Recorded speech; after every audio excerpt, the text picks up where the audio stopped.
Okay, an exciting second round. The Lions trade Yeah. up 3 picks with the Packers. We get a 5th round pick, and we trade up to take Brian Branch. And one of the things that we were waiting for, Craig, was just a move where, all right, cool, that guy fell to us, right? It felt like we've Yeah. been reaching up a little bit. This one fell to us. It's a corner. It's a need. It's best player available. It kind of checks all the boxes. Yep. And one we initially just both kind of like. But where were you at, Craig, with the pick of Brian Branch? Well, we were talking with each other with pick 34, and then we get around to pick 45, which we trade up for. So right before 48, we got rid of a 5th rounder to move up 3 spots. And we just were talking about how we would love to find or sign a guy, not sign a guy, but draft a guy who should have been a first round player, has that first round talent, has Yes. that first round kind of pedigree. Because it felt like we got a couple of guys early in the first round that we may have been able to wait on. Yep. And insert Brian Branch. And this is a guy who reminds you a lot of CJ Gardner Johnson. He wins with his head.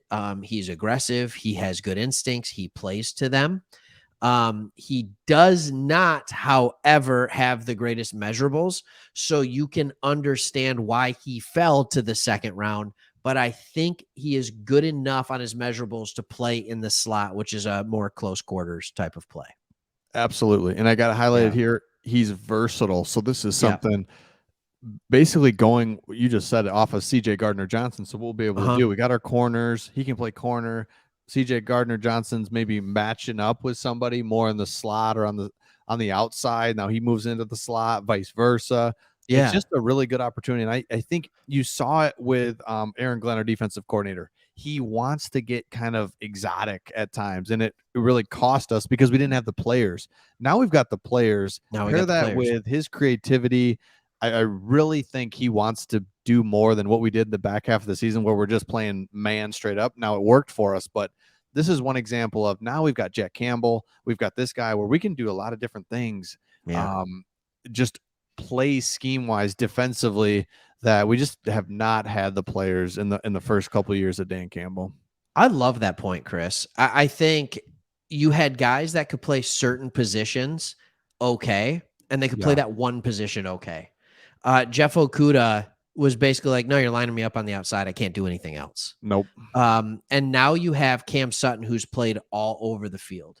You have CJ Gardner Johnson, who's played all over the field. You have even Tracy Walker. You have this guy Branch, who played all over the field in college. Jack Campbell is as good against the pass, better against the pass even than he is against the run. Yeah. So many guys that are so multiple that it allows you to line up in totally different things, and the defense can't just pick you apart. You can, so many guys have so many strengths. I love that point by you. And I think that's why Branch is really good. And he is one of those guys that, let's be honest, even though his athletics and measurements don't look ridiculous, he plays fast, doesn't he? Like he's one of those guys that plays fast. So I don't think you have to worry about that quite as much as we may have thought.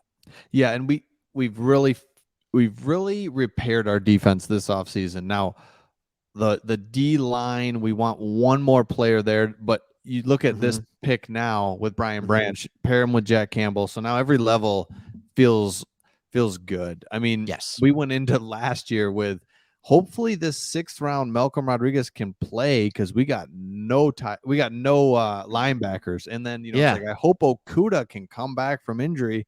I mean, that's a lot of what it was last year. Now you're inserting really good talent into an already good base.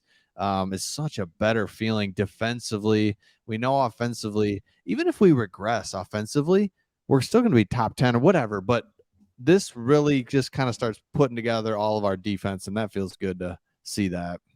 It does feel good to see that. And I love these players that are multiple in what we can do. And it was also, can we just be honest for a second? After the first 3 picks where we're like, okay, I can talk myself into every one of them. And man, oh man, have we ever talked ourselves into Jack Campbell. But yes, you can talk yourself into every one of them. It's nice to have a pick where you're like, I don't need to talk myself into it. I don't need to talk anybody into it. That was a great pick. Yeah. With this pick in Branch at 45, how many mocks had him to us at 18? How many Yes. mocks had that guy in the first round? When you're listening to different scenarios, people were throwing around the name Branch at 6. It was never seriously considered. So to get him at 45, that's one of the guys where it's like, man, the Lions should go after that guy. Yeah. I think we all said the Lions should go after Gibbs. I think we all said the Lions should go after Jack Campbell. Now I don't think we all said Laporta. We'll talk about that in a different one. I still think that can be a good pick. I know you're struggling with it more than I am. But 3 out of the 4, maybe it's not where we thought. We didn't get any of the 3 where we thought we'd get them.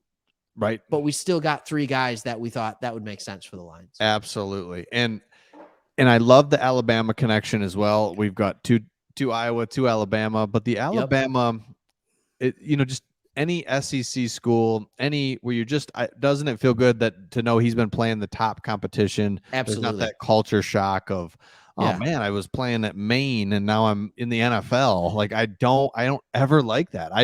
Unless you're an absolute stud. So anyway, when you're coming from Alabama, and coming into the NFL, it just feels good. You've been in a system, you've been disciplined, all those things. I love those schools as well. And I don't even care what people say.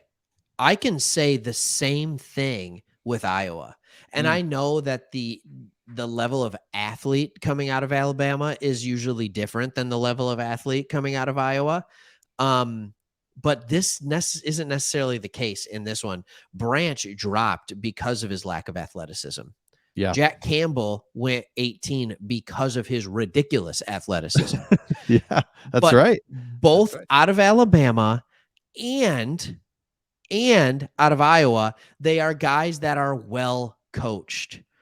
Kirk Ferentz, you can say what you want. You can talk about his offense from the Stone Age because it is from the Stone Age, maybe even before that, right? It is ridiculous. Like, I don't even know if he knows the forward vertical pass is a thing, but at least not with wide receivers, but his players come out of there well coached, tight ends and linebackers. So this pick with Branch just makes sense. I was doing some further research on it. Out of 100, I think it was 75 tackle attempts, he missed 4 tackles.